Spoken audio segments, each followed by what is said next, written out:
नमस्कार, रंग दे बसंती देखना शुरू कर चुके हैं आप। मैं हूं राजीव चौधरी। ये तारीख थी 26 नवंबर, साल था 2008। माया नगरी कहो या देश की आर्थिक राजधानी मुंबई में ताज होटल समेत कई जगह हमले हुए थे, जिसे लोग 26/11 के नाम से जानते हैं। लेकिन इस 26 अंक का एक दूसरा डरावना पहलू भी इससे 4 महीने पहले सामने आ गया था।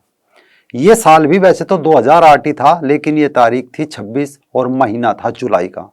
जगह थी गुजरात का एक शहर अहमदाबाद। शाम के कोई 6-6:30 बजे थे। आसमान में घने काले बादल छाए हुए थे। लग रहा था जैसे थोड़ी बहुत देर में भारी बारिश की संभावना है। सड़कों पर आवागमन तेज था। कोई रात के लिए दूध खरीद रहा था तो कोई अन्य जरूरी सामान। कुछ जगह बच्चे खेल रहे थे तो कुछ लोग इस मौसम का मजा लेने के लिए भी घर से बाहर टहल रहे थे। हालांकि इससे एक दिन पहले यानी 25 जुलाई को कर्नाटक की राजधानी बेंगलुरु में एक के बाद एक 7 धमाके हुए थे, जिसमें एक शख्स की मौत हुई थी और 1.5 दर्जन लोग घायल हुए थे। एक बम बिना फटे बरामद हो चुका था। यह घटना यूं तो गुजरात के इस शहर से करीब 1500 किलोमीटर दूर घटी थी। अगले दिन 26 तारीख के अखबारों में लोगों ने इसे पढ़ा भी था, लेकिन उन्हें नहीं पता था कि वो भी आज एक ऐसे ही बारूद के ढेर पर बैठे। अचानक सिविल अस्पतालों या नगर निगम का एलजी अस्पताल, बसें, पार्किंग में खड़ी साइकिलें, कार एक के बाद एक करके धमाके होने लगे। लोग जिस ओर भाग दे पता चलता उधर भी विस्फोट में लोग मारे जा रहे हैं। मौत का ये नंगा नाच करीब 1 घंटा 10 मिनट तक चला, या सीधा सा कहे 70 मिनट तक चला। उस दिन उन 70 मिनटों के बीच करीब 22 धमाके हुए। जिधर देखो उधर तबाही का मंजर था। 56 से ज्यादा लोगों की मौत हो गई, 200 से ज्यादा घायल हुए। हर जगह खौफ, मातम और डर पसर गया था। लोगों को खुद की गाड़ियों और अपनी साइकिलों से भी डर लगने लगा था। मार्केट में था, मेरे पास ही ब्लास्ट हुआ है। This man says he was injured when one of the bombs went off near him while he was in the market.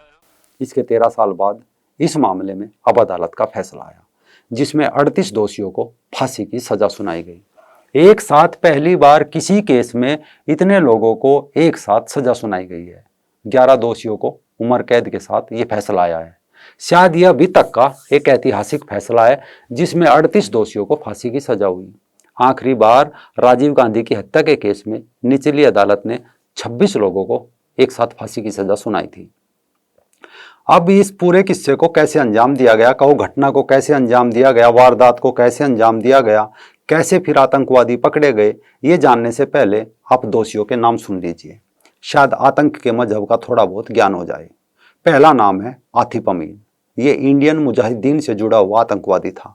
Azamgarh module का चीफ भी था, जिसे दिल्ली पुलिस ने सितंबर 2008 में हुए बाटला हाउस एनकाउंटर में मार गिराया था।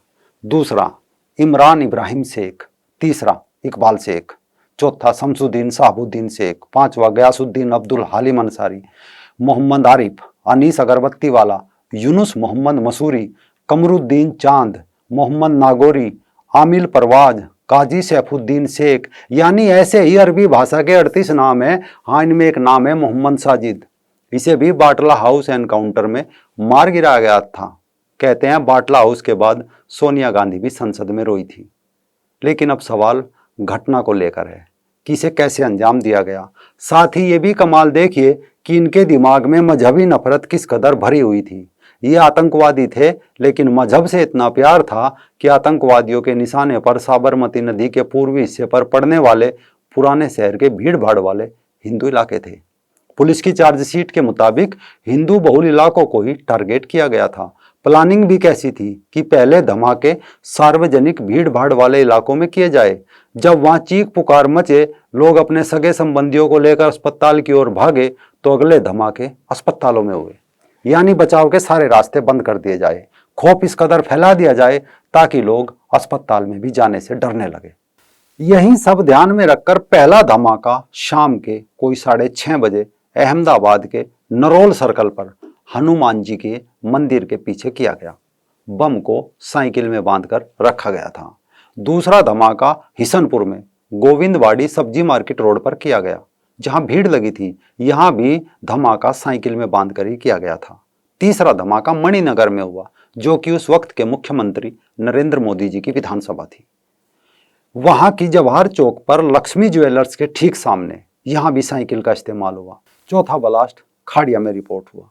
यहाँ एक साथ 3 बम फटे।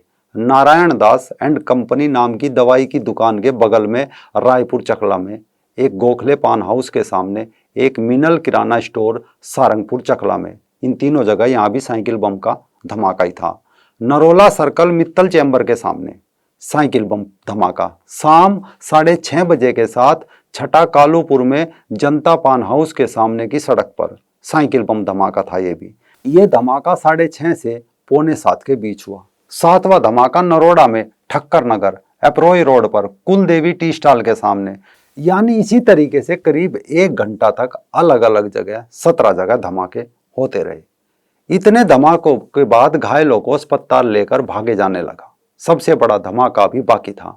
पुलिस फाइल में दर्ज 18वें केस के मुताबिक अगला धमाका शाहीबाग में मौजूद सिविल अस्पताल में किया गया, ट्रामा सेंटर के सामने गाड़ी पार्किंग में। बताया जाता है इस धमाके का असर ज्यादा हुआ क्योंकि बहुत से लोग घायलों को अस्पताल लेकर आए थे। मगर सिर्फ एक अस्पताल नहीं था, आतंकवादियों को पता था कि धमाके के बाद लोग कहां जाएंगे।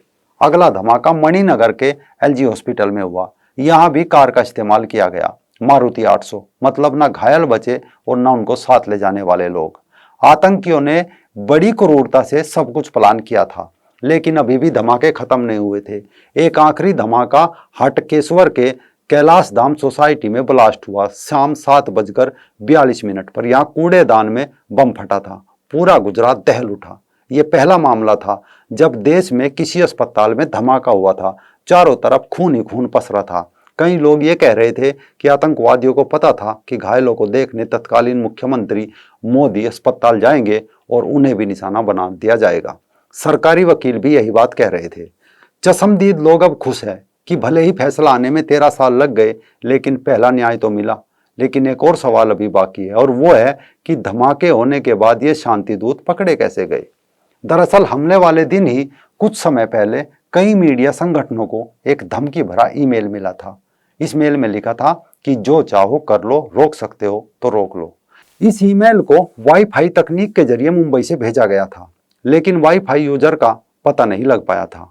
जांच इसी बात पर अटकी थी। लेकिन इसी दौरान पुलिस टीम को 3 ऐसे मोबाइल नंबर मिल गए जिन पर संदेह था। ये नंबर 14 जुलाई तक अहमदाबाद और सूरत में बहुत एक्टिव थे, लेकिन ब्लास्ट वाले दिन अचानक ये संदिग्ध नंबर बंद हो गए थे। इन 3 में से एक नंबर को 17 जुलाई 2008 को दिल्ली में पाया गया था। बाद में यही नंबर 24 जुलाई 2008 को अहमदाबाद में पाया गया था।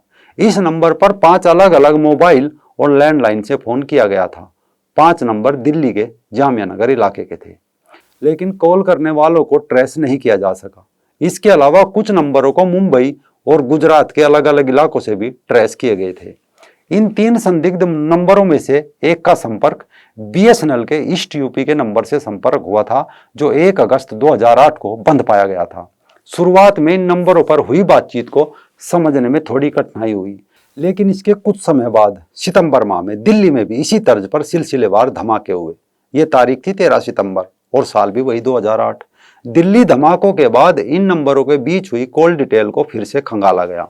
इन कॉल्स में हुई बातचीत के आधार पर यह संकेत मिला कि इन नंबरों पर बात कर रहे लोगों के बीच दिल्ली धमाकों की साजिश से जुड़ी कोई योजना चल रही थी। साथ ही नंबरों को इंटरसेप्ट करने पर पता चला कि फोन पर बात कर रहे लोगों तक हवाला के जरिए मोटी रकम पहुंचाई जा रही है। आगे पता चलता है कि 6 सितंबर 2008 को ऑटो की पार्किंग के संबंध में अतीफ आमीन और मोहम्मद शकील के बीच फोन पर बातचीत हुई थी। दोनों के बीच हुई इस कॉल में सूटकेस, क्रॉकरी और शराब की बोतलें आदि खरीदने का भी जिक्र था। मसलन तार मोहम्मद शकील नाम के एक हमलावर से जुड़ चुके थे। ये पकड़ा जा चुका था। साफ हो चुका था कि इंडियन मुजाहिदीन के आतंकवादी शकील, मोहम्मद सैफ, जिसान अहमद उर्फ राहुल, जिया उर रहमान दिल्ली से अहमदाबाद बम प्लांट करने गए थे। 8वां आतंकवादी दिल्ली से अहमदाबाद गए थे, जो दिल्ली बम ब्लास्ट में शामिल थे। 26 जुलाई 2008 को अहमदाबाद में बम प्लांट किया गया और 26 जुलाई की शाम को ये लोग ट्रेन पकड़कर दिल्ली वापस आ गए थे। बाद में अलग अलग जगह छापेमारी करके इन सबको गिरफ्तार किया गया था। अब इन्हें फांसी की सजा हुई है। लेकिन जैसे ही तार बाटला हाउस पहुंचे तो आतंकवादियों की पूरी फौज पकड़ी जाने लगी। वो भी जो संचालित कर रहे थे और वो भी जो बम बना रहे थे और साथ ही वो भी जो बमों को प्लांट कर रहे थे। इन्हीं सबूतों के आधार पर अब 38 आतंकवादियों को निचली अदालत से फांसी हो चुकी है। मगर अभी उनके पास हाई कोर्ट, सुप्रीम कोर्ट और राष्ट्रपति तक का विकल्प बचा है।